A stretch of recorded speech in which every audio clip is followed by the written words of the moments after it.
Kasus penemuan mayat di Kabupaten Katingan, Provinsi Kalimantan Tengah, memasuki babak baru.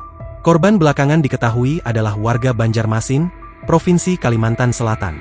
Terungkap terduga pelaku dari kasus itu adalah seorang anggota polisi dari Kepolisian Resor Kota Palangkaraya. Kepala Bidang Humas Polda Kalteng, Kombes Erlan Munaji menjelaskan, terduga pelaku merupakan anggota polisi yang berdinas di Polresta Palangkaraya atas nama Brigadir AK.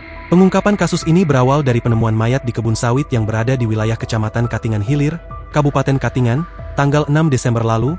Proses penyelidikan saat ini sedang berlangsung, kata Erlan kepada wartawan di Markas Polda Kalteng saat dikonfirmasi, Kamis, 12 Desember 2024. Erlan menjelaskan, tim gabungan yang terdiri dari Ditreskrimum dan Bid Propam Polda Kalteng sedang melakukan penyelidikan dan penyidikan.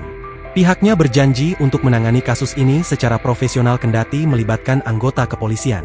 Berkaitan adanya personel Polri yang melakukan tindak pidana, tentunya Polda Kalteng berkomitmen akan melakukan tindakan tegas kepada pelaku, tuturnya. Saat ini, kata Erlan, terduga pelaku sudah dilakukan pemeriksaan baik dari Bid Propam dan Ditreskrimum. Terduga pelaku saat ini sudah ditangkap dan ditempatkan di rumah tahanan, rutan, khusus. Kata Erlan, pihaknya melakukan penyelidikan dengan menggunakan metode Scientific Crime Investigations. Berdasarkan hasil penyelidikan pihaknya sementara, mayat tak dikenal yang menjadi korban dari tindakan pencurian dengan kekerasan dari terduga pelaku adalah pria berinisial BA yang merupakan warga Banjarmasin. Berdasarkan kronologi sementara yang pihaknya dapatkan, kejadian tindak pidana pencurian dengan kekerasan itu terjadi pada tanggal 27 November 2024. Terduga pelaku diduga melakukan tindakan kekerasan sampai membuat korban BA meninggal dunia.